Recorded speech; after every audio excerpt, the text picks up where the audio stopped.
college going more reasonable and, frankly, more obvious for communities to recognize as the aspiration for students. So we have been working, as my colleague pointed out earlier, to really build better futures for students. And in the last few years, we've been actively working on building the pipeline of better futures by encouraging communities to lean into the work of improving the quality of K-12 so that more of their students are, in fact, going to college and also arriving at college prepared to succeed.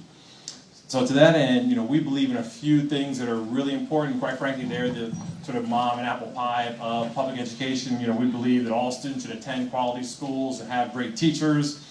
We believe they should all have a college-going culture. We believe that parents and students need to know how to hold their schools and systems accountable to deliver the service they need to get. And we believe, most importantly, that parents and students need to know how to navigate the K through 16 pipeline, which can be very challenging. I'm the parent of 2 students, a high schooler and a middle schooler, and I can tell you it is an active, everyday journey to figure out what to do next to help children be successful in school. So we believe those things are extremely important. And so we were really, really happy to have the opportunity to partner with several organizations that are also committed to improving equity and excellence in education. And we started down this path, and I'll spare you the gory details of this report quite some time ago, and are very happy to both have the report and to have a panel of absolute and true experts to talk about the things that we have learned, the things that we know, and the ways in which we can be sharing that information with the public more broadly. So obviously the purpose of this panel is first and foremost to challenge the narrative and to drive more positive narrative in education, demand that people of color have a seat at the table when making educational decisions, endorse and support policy solutions that are sincerely aimed at high expectations, supports and opportunities and outcomes for Black children, and to connect individuals with resources and tools to help communities advocate for Black students. So to that end, we have a rather distinguished and excellent panel who I'm looking forward to hearing from, in part because I look forward to learning something from them, and in part because the more they say, the less I have to, and nobody actually came here to hear me this evening anyway. So first, I want to introduce, we'll start at the end, Eugene Pinker, the Deputy Chief of School Turnaround and Performance at DC Public Schools, which happens to be where I went to school, where my children currently attend school. So it's obviously, for a lot of other reasons, including those, my favorite urban school district. Now that I've said on the internet, I'm going to have a problem talking about other schools and other communities, but that's okay. Chantel Wright, the founder and CEO of Achievement Prep. Achievement Prep is a network of high-performing college preparatory schools located east of the Anacostia River in Ward 8, and is an absolutely fantastic school leader, and you all will learn some amazing things from her this evening. Moving on down, my colleague, Dr. Meredith Henderson, the author of Building Better Narratives in Black Education and an expert in many things, which I hope you all will learn from her this evening. Hal Smith, Vice President of Education in Youth Development at the National Urban League, and a colleague and partner for us on this process. As I pointed out, a rather long process, but truly a thought leader on educational excellence and equity issues, and looking forward to not only continue to work on sharing the good news in this report, but also on some other projects that we are looking forward to working with the National Urban League on. And then last but not least, Chris Stewart, Director of Outreach and External Affairs at the Education Post, a partner in this report as well.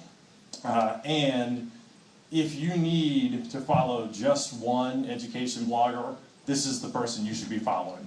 So in addition to making sure that you are tweeting this evening, #BBNBlackEd, make sure that you are following Chris Stewart. With that, let's get things going. To our panelists, and feel free to jump in as you see appropriate. Building Better Narratives underscores the importance of including Black voices in education reform movement in a meaningful way.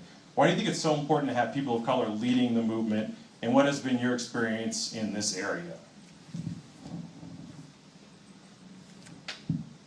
I'm going to give you 10 more seconds, and then the old classroom teacher in me is going to start just picking people.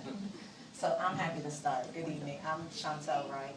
I think it's important. I've never known a group of people to come out of a situation if they didn't do it themselves and they didn't lead themselves. And so for me, I think that if we want to change the trajectory of what is happening for children who look like us and are impacted by systems and structures, we need to be part of that system. We need to have our voice there. We need to make sure that, excuse me, we need to make sure that our experiences in this country are reflected in the experiences that we have. And so there's a connection, if you will, to what it means to be Black in America happening for our children.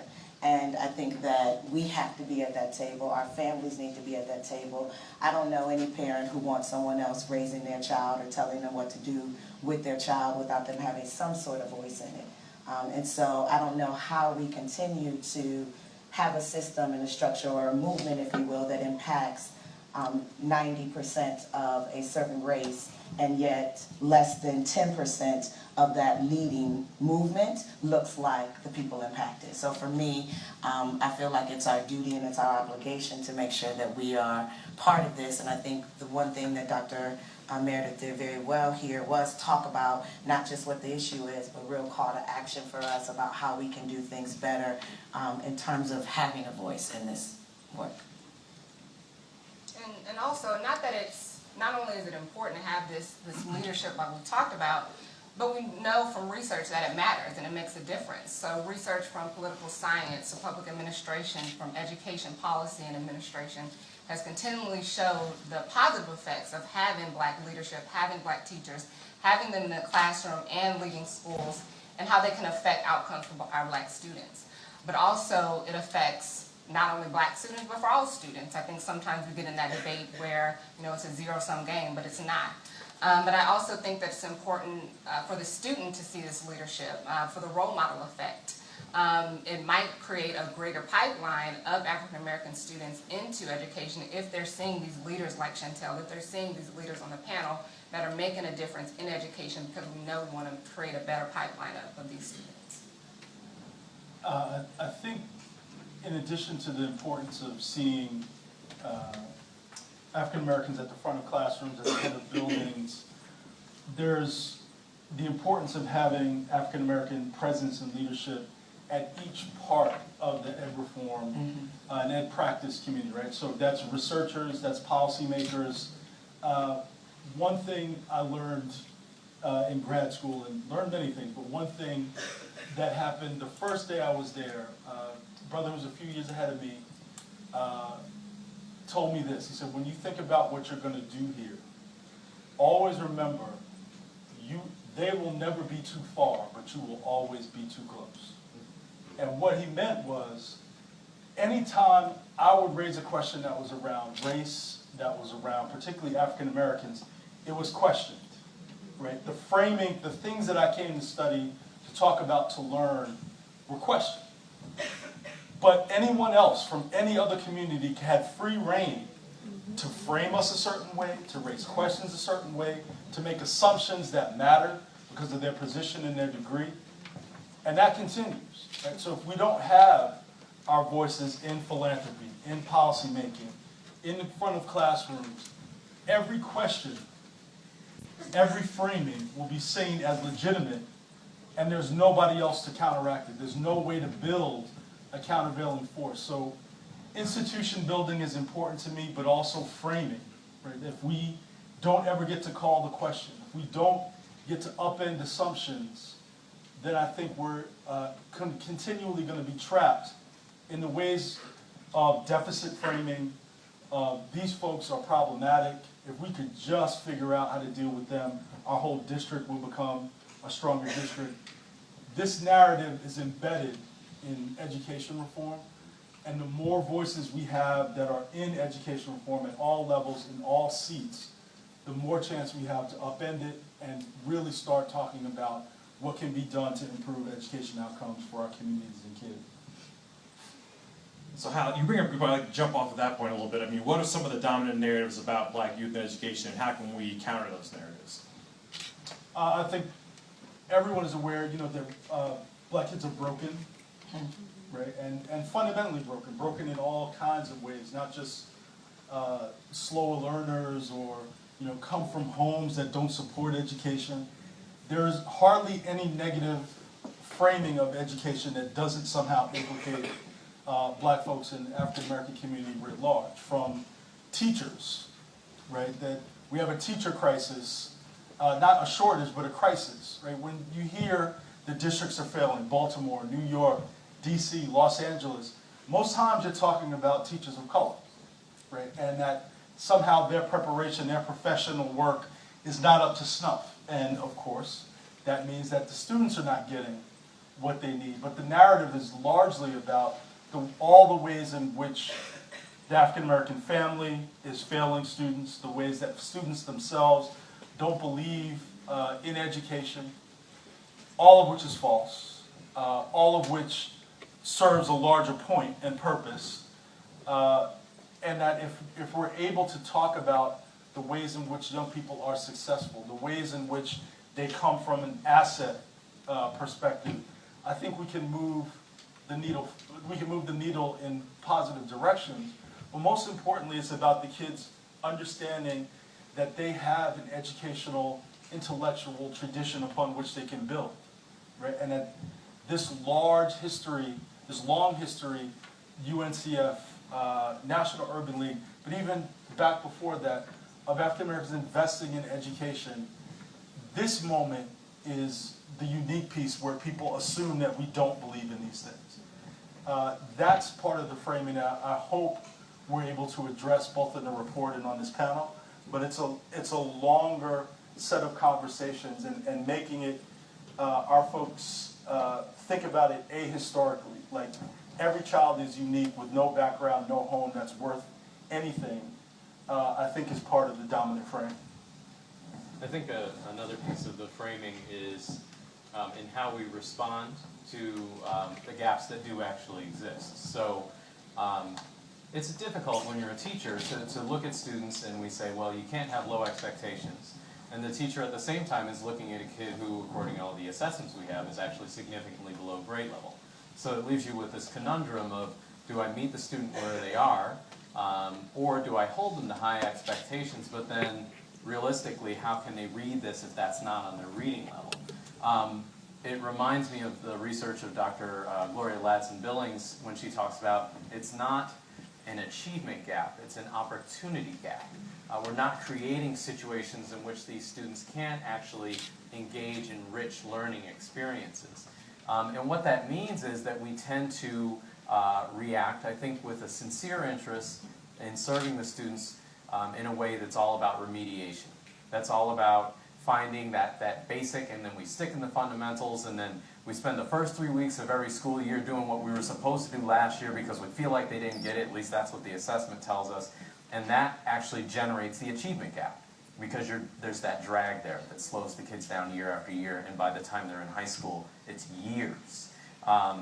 What I think we need to think about differently in a couple of ways is, number one, how do we create truly authentic and rich learning experiences? So the report mentions investing in rigorous assessments. That doesn't just mean a hard test. That means a rich project where they're getting out into their community, where they're part of an internship, and that is actually the assessment of their application of skills. And that's authentic, and that lets you see what genius this child truly brings, even if they don't necessarily have some skills in place yet. The other thing that I think we need to think about, and we did this at Marie Reed when I was a teacher, it's a predominantly minority school, and we found that I was the principal there, we found that our ESL students were outpacing our African American students in English language growth, even though it was their second language. And so we started saying, okay, what are we going to do about this? And let's think about this intervention program, let's think about this after-school activity. And I said, okay, well, look, are we going to tell the Hispanic kids that they can't participate? Like, this isn't about the kids. So what we did instead was embark upon a book study, and we read Other People's Children. And in that year, as we reflected on what our mindsets were as adults, black, white, Hispanic teachers who looked a lot like our population, that was the year in which we saw the greatest growth for our African American students. The kids are not the variable. We are. At least we're the variable that we control. And that's where we're going to have to shift the narrative away from, to echo Hal, the deficits and issues of our students, and really recognize the deficits in our own practice and in our own mindset. So I'd love to follow up on that point and hear, in particular from Chantel and Eugene, about some of the things that we're seeing in schools and in school districts that are actually proving what we're all saying here is true about the ability to deliver what children need so they can succeed in school.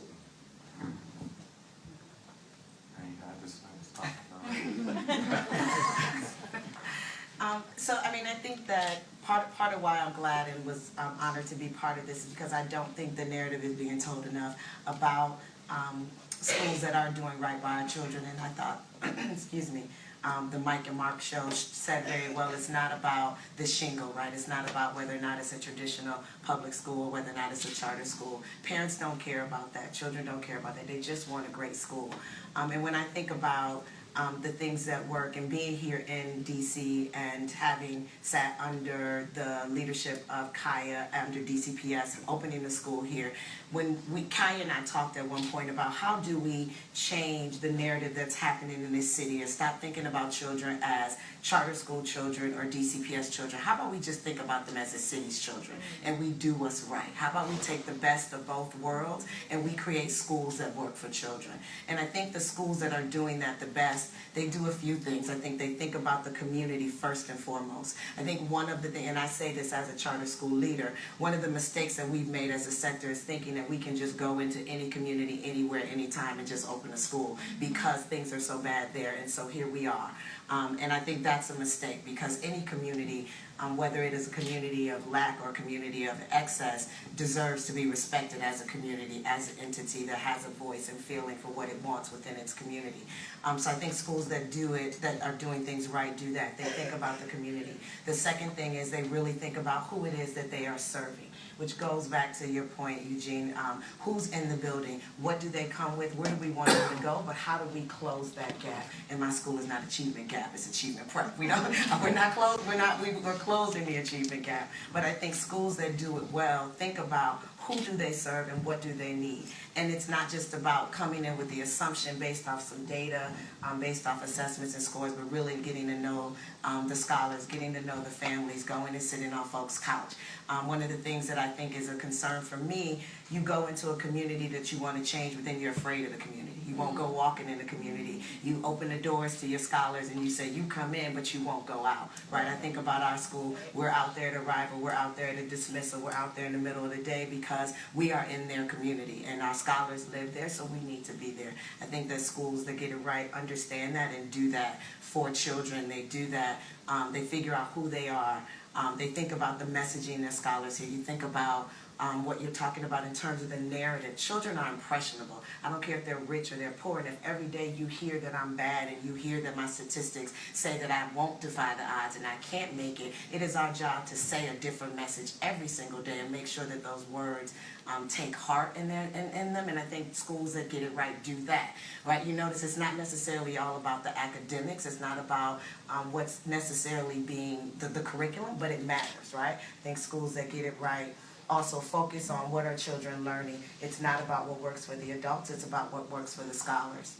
I think that the last thing I'll say, and then I'll let you add to it, I think the other thing that schools that are getting right do is they understand the bottom line is student achievement. It's not about what works for adults. It's not about the system and structure that makes this job easier for the latest millennial who's probably going to quit in 2 years anyway because I'm trying to figure out the next thing. It's about what works for children, and I think those schools, when they do that, they get it right and they hit the mark on our children. Ditto, definitely. And Mr. Morial mentioned the problem of scale. So we can point to 90-90 schools, 90-90-90 schools. We can look at achievement prep and other success stories, but for us in the district, one of our challenges is how do you do this for every school? It can't just be because you have a great leader there or a terrific group of teachers that you built over 3 years here. How can a system move forward? So some of the things that I'm happy to see them highlighted in the report that we think about as a district is whether we have AP offerings for all students in all wards and getting kids into those classes. Now, when I was a principal, we had this same debate. Teachers said, well, they're not ready for the classes. You're either going to have to water it down, or you're going to have a fake class that's not really AP, or you're going to have a lot of kids fail. That's a false dichotomy.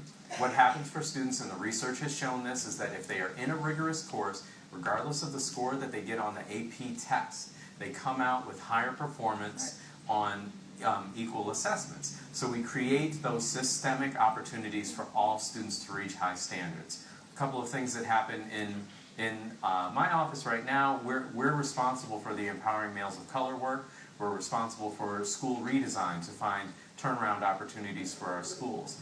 There's a couple of things that I would highlight, and then I'll let it go. One is around the Empowering Males of Color. We looked at some research out of Stanford of work that's been done in San Francisco for 9th graders that took ethnic studies classes. It wasn't an academic intervention. It was a rich discussion of images and bias in media, and these are the kinds of assignments that they had.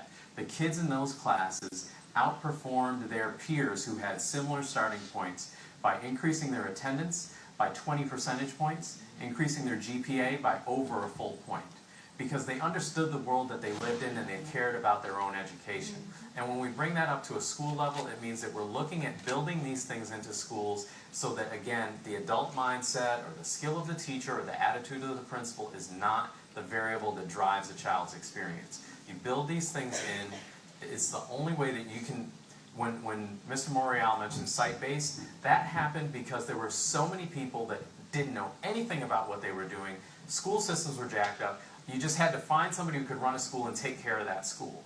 But that's not sustainable and it's not scalable. So once you find the things that work, you have to build them into every institution so that every child has that opportunity. I also just want to commend both of you. So the reason why we wanted to include both the DCPS and highlight Achievement Prep was because of the great work that you were doing, but also just the passion that we've seen. So we know you can have a lot of these initiatives, but if you don't have those leaders that truly care about those students, that are really committed to equitable education, and not just saying it to bring up numbers, and not just saying to have the publicity. I watched Chantel on multiple panels and events, and you can tell her passion. And you have leaders that have that vision and execute it. And I think that's another reason why we've seen such successes in both DCPS and in your schools as well. Thank you. So I should have jumped in earlier on the question around how students are framed, what's the dominant narrative. I get to visit a lot of schools and have been blessed to see schools in different parts of the country and kind of just go in as a civilian and watch and listen and ask questions. And oftentimes it seems to me like our students are framed before they even get there, before they even get to the door. So we just had 8 million black students in public education start school, and it's my opinion, after seeing a lot of those schools, that before they even got there, there was a preconceived notion about who they were, what they could do. And the number one problem I see with that is what I call the belief gap. It's just the gap between what these kids are capable of and what adults think they're capable of. And it seems to permeate a lot of school cultures that I see. Now, the Education Trust has a database of like 2,500 to 3,000 schools that are knocking it out of the park with poor kids, black kids, brown kids. And these schools are traditional public schools, district schools, charter schools, magazines. It runs the gamut. And I've seen some of these schools, but the way that the people in those schools talk about our students is so different than the other type of schools that I visit, right? They don't obsess about, they don't awfulize our children, right?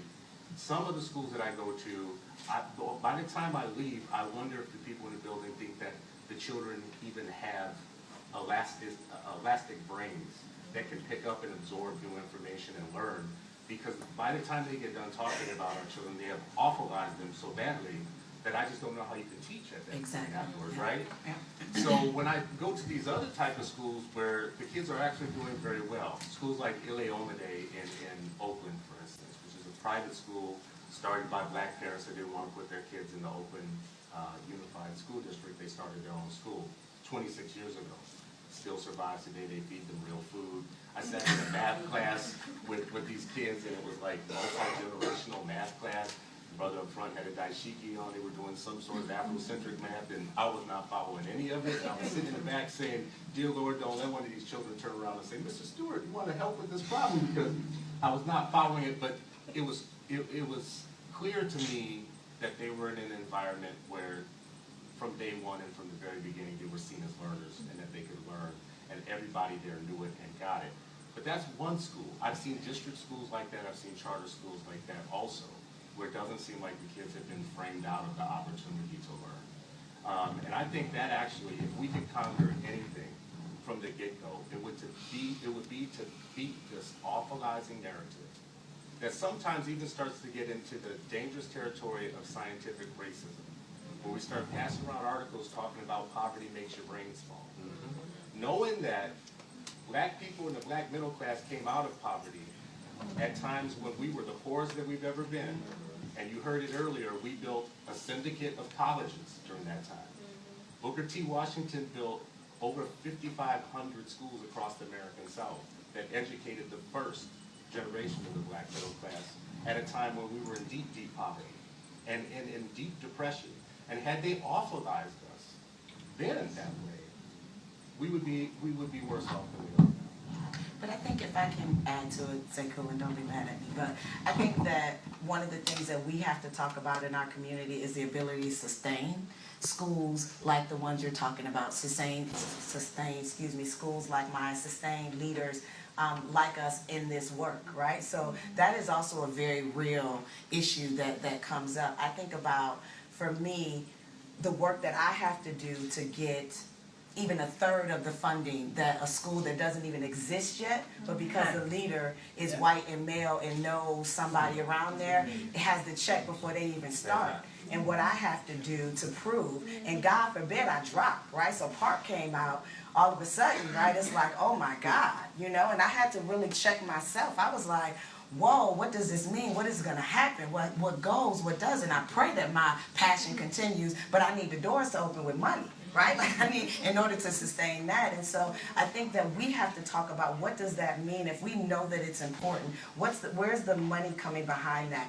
I mean, I think we can sit here and talk about how do we continue to sustain leaders like Kaya, right? How do we get them to stay here and not move on? What's going on with our community? So when we think about the historically black colleges that we did start at the time and the work that went into doing that, there was a lot of work that we did as a community to make that happen. I look at this room right here.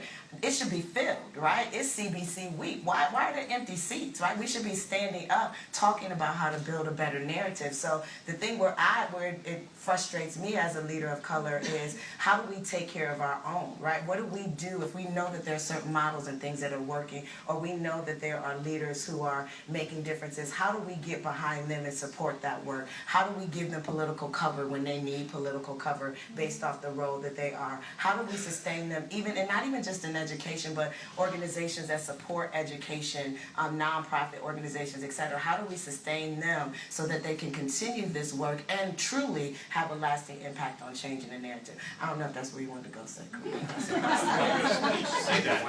The next question I was going to get us warmed up is, thank you for warming the group up, is, how can we better mobilize communities around K-12 education for black students? And I think you're starting to drive on that nail there, which is there's a lot that needs to happen.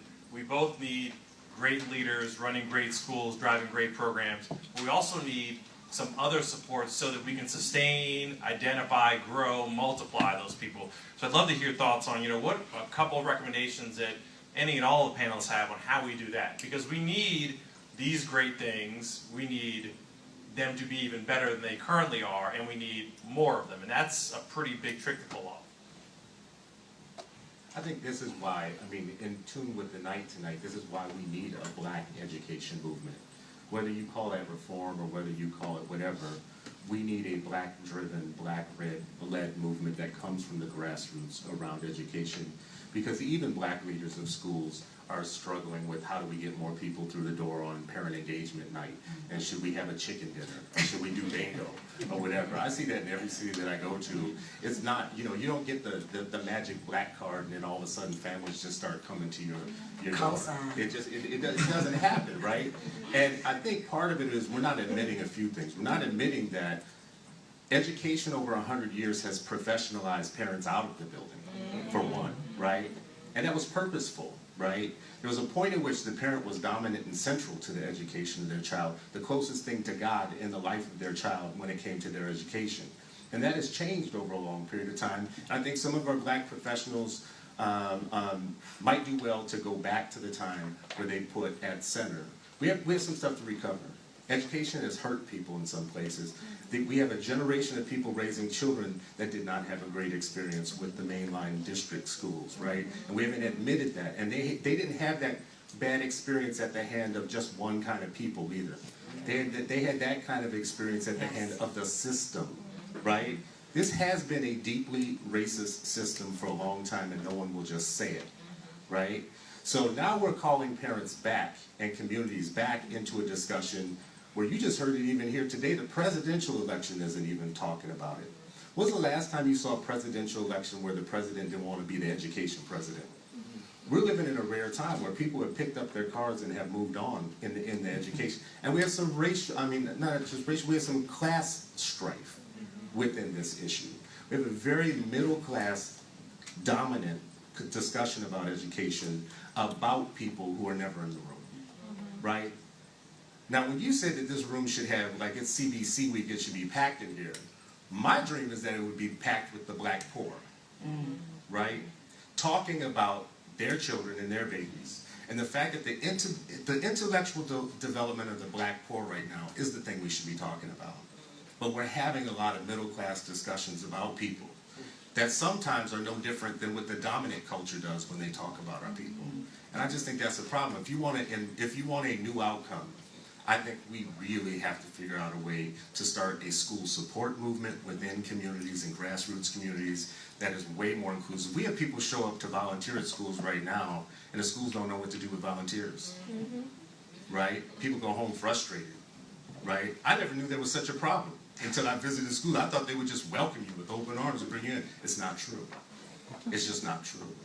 So I think we have a lot of work to do, even in our own community, with the class-based thing, to invite the black poor for sure into their own liberation, into their own schools, into their own course of action about educating their children. But I think also, to piggyback on that, I think another group that we devalued are students themselves. You know, they have voices on education, be it college students, be it students that are in the classroom, and oftentimes, you know, we blow them off as if they're not experiencing this institutional racism within their classrooms. They're not experiencing this belief gap or these opportunity gaps that we talked about. And I think sometimes we tend to glaze over them, and there has been a movement. I know here in UNCF, Jonathan Atkins has been working, trying to engage college students in this education reform work, trying to get them mobilized, because we know they're going to be the ones that, they're going to be the next Chantel Wright. They're going to be the ones talking about changing the narrative in education. And so unless we get our students talking about these issues, and especially social justice issues, because they're not going to schools in a vacuum. You know, they see a lot of the issues that we've been protesting about, that we've been trying to get on the platforms for the political parties. And so again, I think also making sure that we're valuing their voices in a meaningful way will help move the needle too. I would add, when we say meaningful way, one of the challenges that we have is traditionally, maybe not even attached to some of the dynamics that we've been discussing, a lot of parent engagement and community engagement tends to be very event-based. So there's back to school night, and then the other 179, you can stay home. So that's kind of a problem. As a parent, I will come for the chicken. But, I mean, my wife can cook, but if she's tired and there's back to school night, I'll go. But I'll stay for the red beans. Right. But the fact of the matter is that I'm a parent to my children as an educator all year long. And what I have the wherewithal to do is dig through their backpack and find out what they're working on, and as an educator, decipher it with them. What if, as educators, we thought about designing the assignments with parents in mind? Not so that just that parents can read it and that there's a checklist that they can send back. We had a parent come to us based on some of the cornerstones, which are the root learning experiences of every unit, of every grade, and all of our content areas in DCPS. And she said, I wanted to thank you for the assignments that you gave my child, because it was the first time that I had been to the monuments, because my child asked me to take her to help with the assignment. That's the kind of experience that we want the child, the parent to have, and that is parent engagement. If that's what she's doing, I don't care if she comes to back to school night, because we've got her as part of our community. I agree with Chris. As a principal, volunteers would come, and if it wasn't beautification day, I wasn't ready. And that's a deficit on my part, if I can't leverage these moments and these connections that rise. And the last thing I'll say that we've done in DCPS is in partnering with the Flamboyant Foundation, we've redesigned the way that many schools do parent-teacher conferences. So it's called the Academic Parent-Teacher Team, and they'll sit down with the teacher and their children as a group. And we'll talk about what we're learning, and we'll talk about the data in the classroom, and then we'll break into small groups, and your child can explain to you what they're learning. And that creates a sense of agency for the children.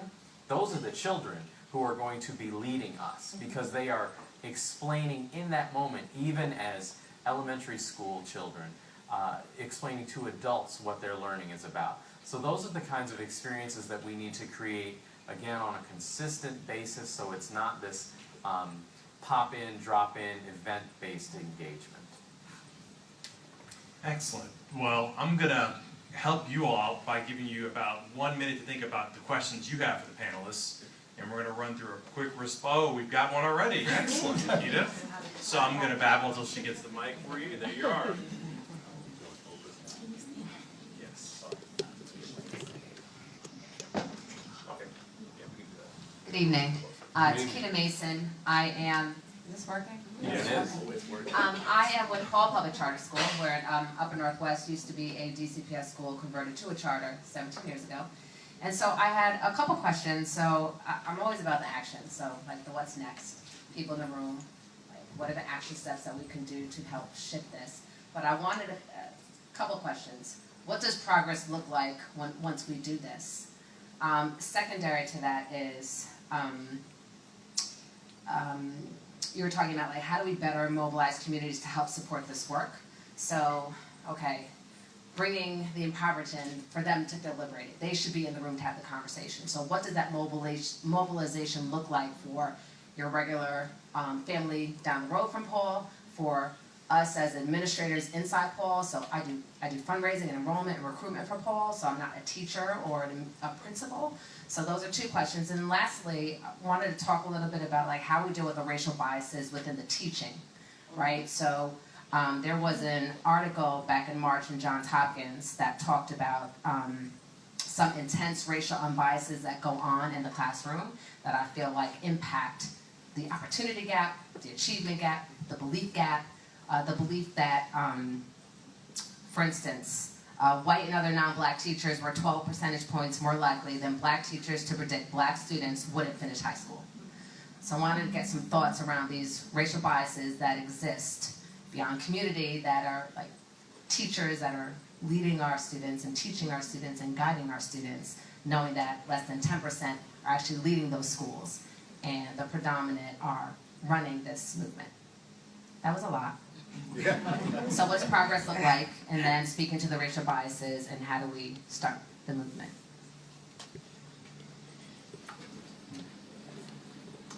So I'll start. I think what progress looks like is you get to see opinions, people, policies, practices that you recognize as becoming part of the everyday conversation about what's possible in education, right? And what's possible with our kids. We don't have that right now. When you hear about experts, you know, the Mark and Mike show talked a little bit about this. When you see panel after panel, expert after expert, the assumptions that are embedded in their positions are clear. And again, it's about fixing something that's inherently broken if we can. And perhaps we're the only ones who can do it, because left to their own devices, they can't fix it. But it's also about the ways in which those who would call themselves our allies replicate the treatment of students in the way they treat ed reformers, researchers, etc. Gloria Ladson-Billing, Lisa Delpit, these people are not in education conversations anymore. Barely do you hear these names anymore, and they had a particular perspective about how you work with our kids. That's by and large gone from the ed reform and innovation conversation, except when institutions like UNCF, Howard University, National Urban League invite them back in, but they've been removed from that. So you don't see people who've been at this, Charles Payne, at this for forever. Their ideas no longer matter because they're not hot and sexy, right? They're not people who are coming up in the entrepreneurial sector of ed reform. So progress will look like that on the policy practice side. Clearly it's going to look different for children. There'll be better sets of outcomes.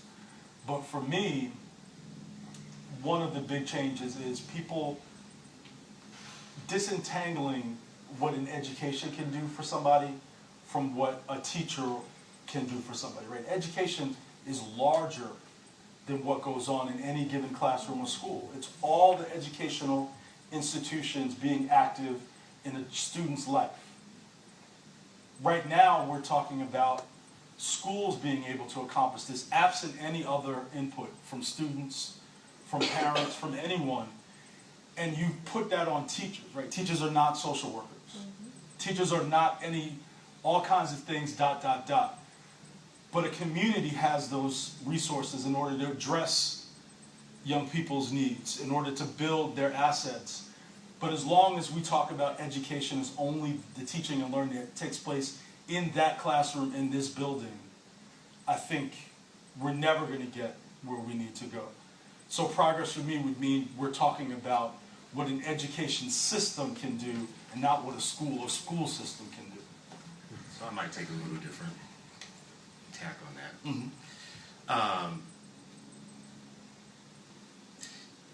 When I say that 8 million black children are walking into classrooms that aren't ready for them, I want teachers to teach, right? I want social workers to do social work. I want people who think about healthcare to think about healthcare. But right now, I can't even get schools, teachers, and school districts to focus on getting kids across the bars that they can get across, that they can achieve within classrooms, right? I don't need them to social analyze all of the poverty needs of the child in every other way, but if our kids aren't reading by 3rd grade, and if they're not getting access to algebra by 8th and 9th grade, if they're not graduating with certain things happening for them, we know what that predicts for life for them. And I think a lot can be accomplished in the classroom that is not being accomplished right now. I think we let ourselves off the hook when we join the narrative around we're putting everything on the teachers.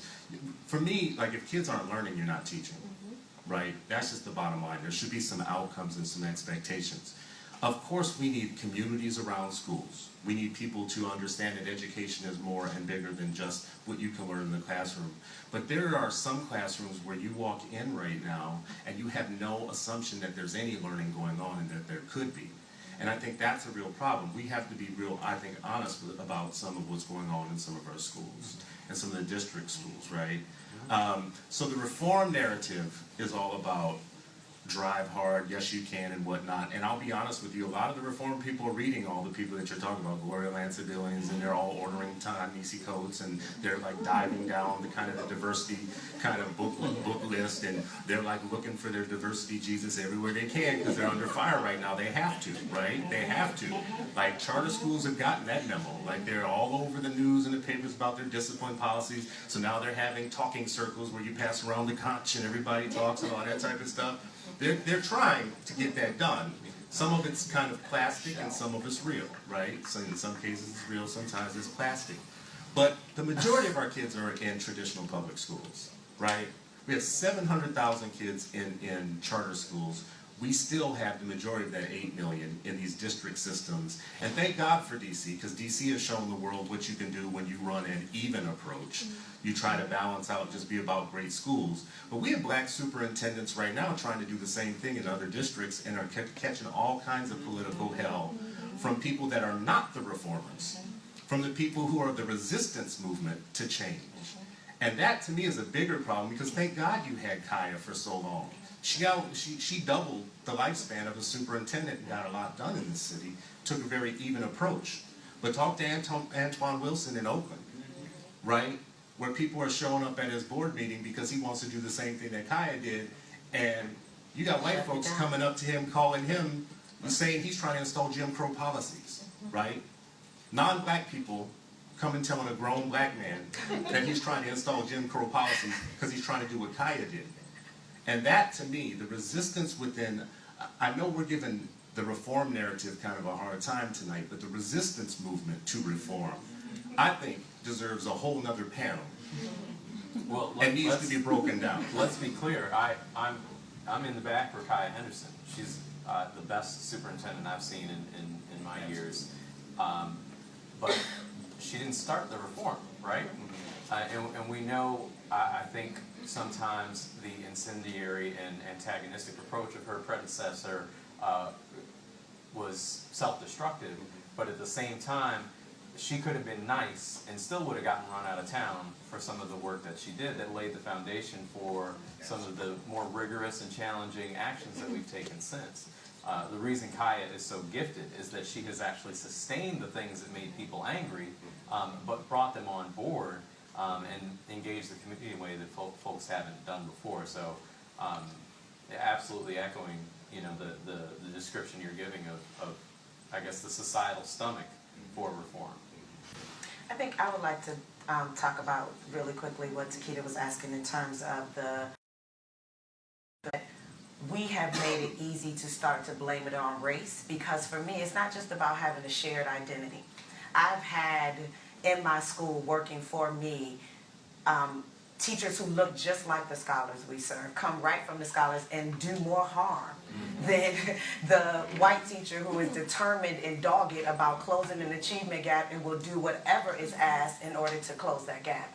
So for me, I think we also have to, and it goes to a little bit of what Chris was saying, for me it becomes a class issue too, because I grew up in poverty, but thank God it's been a long time since I've been there. Right? Thank God, right? And it's because I got a certain quality education, etc. So I think it's about a lot about mindset and privilege and how we approach the work, and not necessarily, I think we limit ourselves to think that somehow because you look like the child that you have that much more to do, or that your curriculum is that much more stronger, or whatever it is happening. It's not about, I just want us to move from always thinking that the school has to be completely black if it's an all-black school, black staff. Because if I'm just real, when I look at, as my school got more diverse, right, I can see a decline in my performance. Because what I could ask a 22-year-old TFA right out to do and work and make happen for my scholars, I could push another person who looks just like my scholars, and I get a lot more resistance. And so I don't think that it's always about race. And I'll be the first to say, and I love all my teachers. Please come back tomorrow if y'all watching. Right? I love them all. I love them all. I need them to be there. But I don't think it's just about race, and therefore because a black teacher is standing in front. I think it's powerful. Right? And I work to make sure that they have those models and they have the examples, because that's also real. When you live in a place where you don't see people who look like you, think like you, but yet you're trying to have them reach for something that they can't see, I think it's important, but I don't think it's just about race. The question about, I know there's other questions, very quickly, the question about bias immediately makes me think of professional development for the children and for the teacher. You address it explicitly. We teach teachers to recognize their own bias. You interview, you alluded to this, you interview for it, you hire for mindset, and we'll give you the skill set. The other thing is, imagine if those students in that ethnic studies classes or in social engagement classes, we teach them to recognize and proactively address and pro-socially address bias. And they become agents that can actually call teachers on behaviors, and we have a community dialogue. The only way you're going to get at, you're not going to eradicate it. We're American. It's in our DNA, regardless of our racial background. So if we don't talk about it explicitly and teach about it explicitly, we're not going to move it. We have a question back here. Thank you so much. This panel's been great. My name is Faith Hubbard. I run the Office of the Student Advocate, which is in the DC State Board of Education. And I have two questions. One is about being a Black leader in the education space, you know, and you work in, I'm in the State Board of Education. Our city is changing. Black leadership has shifted somewhat, but yet our schools haven't really changed that much. And so there are still Black and brown students at a large number in our schools. And so what that also means at the decision-making point for things that come down the pike to our students. And then also, how do you keep people who are in certain roles from feeling marginalized in the space where they are as the wonderful city continue to change? My second part of that question is,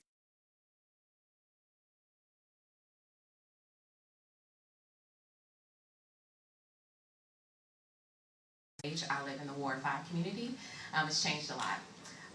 And when you talk about programs like Empowering Meals of Color, and you talk to people who are not of color, they say, how does that benefit my child? It's more about equity and not excellence. And I constantly become very offended, and so I have to think about what to say, because I grew up in a Black family, clearly, and it was always about excellence. Equity should be able to bring that. There should be no question. So to me, it's how do you, in your roles, fight back on that? Because I think that that's even a much more prevalent conversation that's happening, because there is engagement around where our schools are going to go with prospective parents who are not yet in the schools. I have a 2.5-year-old, so I understand that. I've been engaged in my neighborhood school and the other schools that are in my community. But how do we fight back on that? Because you still need people who may not be of color to also see benefit in that program, because it also benefits the entire school.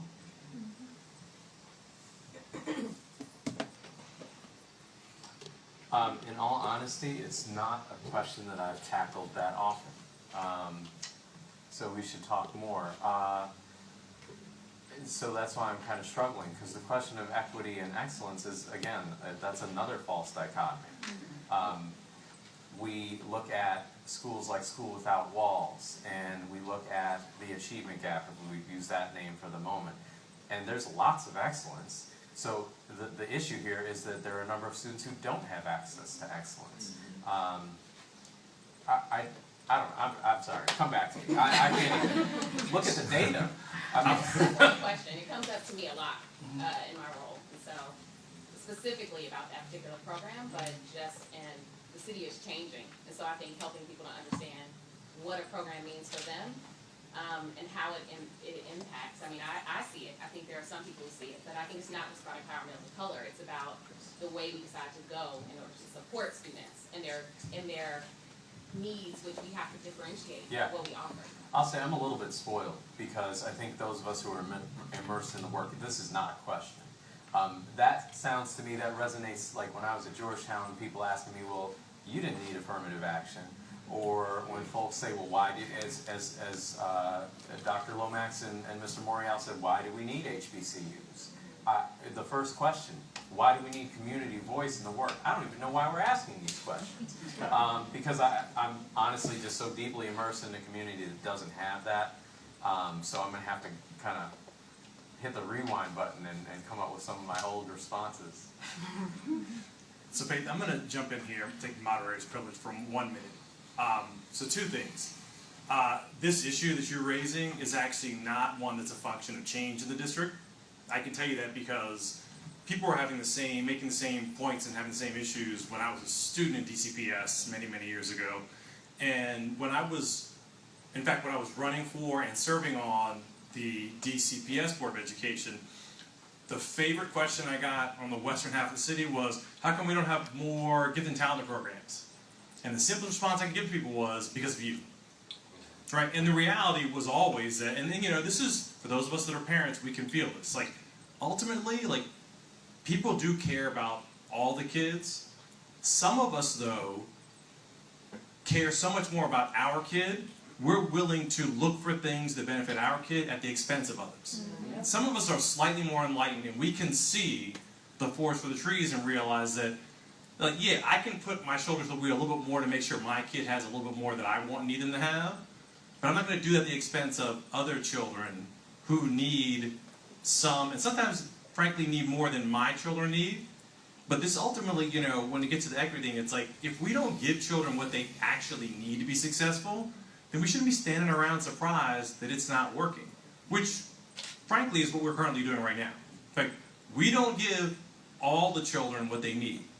And if, like, the only evidence you need is if you look across the city and you look at the inputs of what we're doing in schools, the schools where children are succeeding, they're succeeding because we're giving the children in those schools what they need. The schools where children are not succeeding, it's simply that we fail to deliver to them what they actually need. We give them what we feel like getting, or what we think is available right now, but it's not what they actually need. So I think the challenge is, and this is one of the reasons to have these kind of conversations, is frankly to help us think about how we as leaders think, interface with people on that question. You know, sometimes you got to push back against friends, right? Like I learned, because somebody asked me that question like at like one of my fundraisers, and I said this, and somebody said to me afterward, "Hey man, like that was right, but I need you to answer that differently next time," right? And that, you know, and you know, we live and work and our neighbors and all these, we want to continue the relationships we have, but we do need to help bring some folks along who, quite frankly, are not there.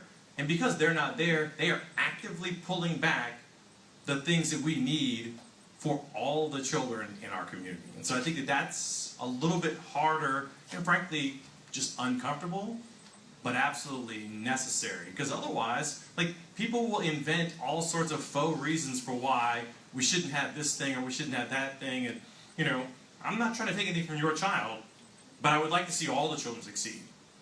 And I think that's a harder one for us to personally navigate. But I will say that's what we need all of you and all of your friends and all of your colleagues to lean into. We have a question. Sean Hartnett, and I am I'm an entrepreneur in residence with Education Forward DC, which is right upstairs, and have been in ed reform for longer than I care to say. One of the things that I promise I only have one question. So, in the last 6 months, I've had the great opportunity to travel around the nation and talk to kids, young boys all over the country, as I'm building out a plan for a school for boys. Their parents, teachers who are working with them now, administrators all over the country. It kind of did something that I didn't expect it to do, and that is, as I talk to parents about what they think their kids need, and boys about what they think they need, to white reformers about what they think boys need, and to black reformers about what they think boys need, every one of those conversations is completely different. Completely different. And I think it's kind of an undergird to some of the struggle that we see we're having. And thank you for the people who've worked. This is an issue of resources. It's about resources and where they go. There are some people in the conversation who have more control over the resources than others do. Yet, the kids and the families are saying they need one thing, the teachers think they need another thing, administrators think they need another thing, white reformers think they need something else, black reformers think. How do we get these folks all talking about what they think those needs are? Because I think you hit it on the nail. When you give kids what they actually need, they perform. I think it starts with getting a different group of people to start talking about what they need. Like all the people you just named, I don't think they'll move on what they think until they're forced to, right? And that, I think, comes from shifting the ground. I think, like what I heard in this sister's question that she asked before, which I do have two responses for, so I'm not bypassing your questions, but I do want to say we need black folks who are in the space that you're in to stay resilient and to take care of yourself and to stay in the game, because that was one of your questions, like how do we? And I just think self-care, making sure that you take care of yourself. You can't be an activist if you drive yourself to death and you let people drive you crazy. But I will say to this question, like on the Black Boys Initiative, on this, how do you move black reformers and white reformers and what that, I honestly believe in organizing. I actually believe in taking people from the bottom rather than trying to take them from the top. Because you can have lots of maddening conversations with the people in your district who don't see the need for a Black Boys Initiative until the right people show up, right? My experience on an urban school board was I could close my eyes and tell you what part of town I was in when people were talking, right? You could put blindfold on me, drive me anywhere in our city, which is very segregated from rich and poor and everything. And all you would have to do is let people start talking, and I could keep my eyes closed and tell you where I was at in the city. But when our school board meetings would fill up, and when my phone would ring and my email would be going off the hook, it would be the power parents who were really politically connected, and it made me deeply cynical of terms like equity, because it felt like equity was a term that was being gentrified. It started meaning everything to everybody, right? Including deeply inequitable things were called equity, right? But I just discovered what a lot of people discover is you can't move the discussion if you can't get the people who are most affected in the discussion to do the moving. I've had the same experience you had in listening to students. I listened to students in Philly, Seattle, Oakland, these different target cities, and heard the same message in places where the kids didn't even know each other. And their message to me was, if I make it, I'm going to make it in spite of my schools, in spite of my teachers, right? When I left Philly, anytime I leave a city, I have a sense, these are the three things I think could work here. When I left Philly, I said, I'm going to pray for the children of Philly because of what they told me. And it was the same thing when I got to Seattle and other places too. And I think until, like Dr. Meredith Henderson said, until you start getting more of those people in the debates and discussions who can make credible demands, you're not going to move very wealthy people who are determined to see the world that they want to see. They'll talk to you and me, and they'll shake their head and say, oh, I really get where you're coming from. And then they'll go back and make the same decision that they were going to make anyways, right? Because there's no power beneath you, right? I mean, power concedes nothing. So when you're talking to wealthy reformers, you're talking white or black, what is their impetus to change what they're doing until they have to, until there's a problem? And I think you hit the nail on the head and with that, and something that you suggested that we include in this report was making sure that these parents, these individuals are leading the movement, and not just, we're going to hear from you and act like we didn't necessarily hear your suggestions. And so even at the school district levels, you know, oftentimes when we think about different evaluation systems or initiatives, you'll bring together a diverse group of students or parents and groups. But are you really hearing from them? Are you actually telling them these are the changes that were going to be made? Because oftentimes they leave groups and they leave these sessions and they wonder, why did I waste my time? You know, why did I waste my time talking to reformers and different groups if it's going to be the same cycle over and over again? So I think that we need to have a better system of bringing those groups together, but also having them lead some of these movements as well. I just want to put a twist on that real quick. They have to have power, right? They need to get accustomed to power. We need to start talking about power, right? Because when we bring them together, we're just capturing what we want to hear out of them, like the slave narratives. You know, we went out and went into the field, and this is what they said, and it shows up in some PowerPoint somewhere. Black people said such and such. This is what we heard in the field. That's not power. Power is when I used to be sitting on a school board diet and the room would fill up with white parents. And amongst them would be the mayor and other people saying, I don't know what y'all trying to do, but y'all need to just go ahead and fix whatever this is. That was power. So anytime we tried to move boundaries in the school district or whatnot, that's when that room would fill up. I remember getting a call on Thanksgiving from the Speaker of the House saying, there's 160 white families in the Armitage neighborhood. You have made them very angry, and I expect that you are going to take care of this. That's a different level of power, right? Than engaging parents and bringing them in and, you know, offering them buffets and capturing what they said and then taking it back and making it say whatever you want it to say. Right. But I think, Crystal, then the question is, if power concedes nothing, how do we do that, right? And what is our role? And it's a rhetorical question. I'm saying something like, I can tell you're ready to go. It's rhetorical, right?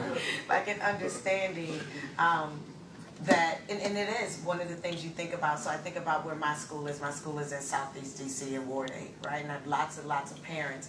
But when you have, if you have power concedes nothing, and you have these devalued voices, but for when I want to, you know, when I want a picture to look a certain way, or I want to be able to say that I did this because I can check the box. I think we have to think about a couple things. I think there has to be teaching of our families about the value of their voice. And even if it is to understand that even if you don't know what to say, if you just show up, right, there's power. And so for me, I don't think it's just, I think we have to teach them what real power means and helping them to understand, because all 160 in that neighborhood don't have the same, you know, power as the mayor, et cetera, but collectively they do. And I think that's when we were strongest as a people, when we stood collected. And I think one of the things that has clearly taken us out and what caused us to be in many of our situations is the whole divide and conquer thing anyway. And I think we have to work to help to galvanize our parents and help them to understand that sometimes just showing up, even if you don't know what to say, sometimes just showing up and being there is power. Because then you can say, well, there were a room full of 160 people who did X, Y, Z. And so I want to just challenge us to understand that it's not, there's not a power card that we can pass out, right? Here you go, today you have power. But it's about teaching families that and teaching them what that looks like for them at their state, impoverished or not. I think that's important. So I think that we're at the portion of the evening where we're going to wrap up momentarily, and then we will preserve some time for continued ongoing conversation. I will say, Chantel, on your point about teaching power, one of the greater ironies to me about engagement with parents and families is, you know, we're at schools and we're educators, then we stand around and look at each other like, what do we do with these parents? Like, how about we just teach them? Because allegedly we know how to teach. And so we ought to be able to identify the goals and objectives we have for this group of learners and then help bring them along so they understand how to do the things that they need to do. Some of which happens to be teaching them how to hold us accountable. Because I'm with Chris, like, having been on a board, I've been in a room with people where they said, we want to have this happen. And I've said to them, well, you know, look, if you really, really, really want to have that happen, the meeting's at this time, at this place, show up with you and all your friends, and it will. But if you don't, like, I'm going to be for you, but the rest of the folks up here might not be. When you show up, all of a sudden, they'll get real shaky on what they were going to do before because they see all of you and they think, oh, but people want. And look, the people ultimately get what they demand, so they've got to be taught through how to use the process. So as we move to close, I want to thank all of our panelists for their time.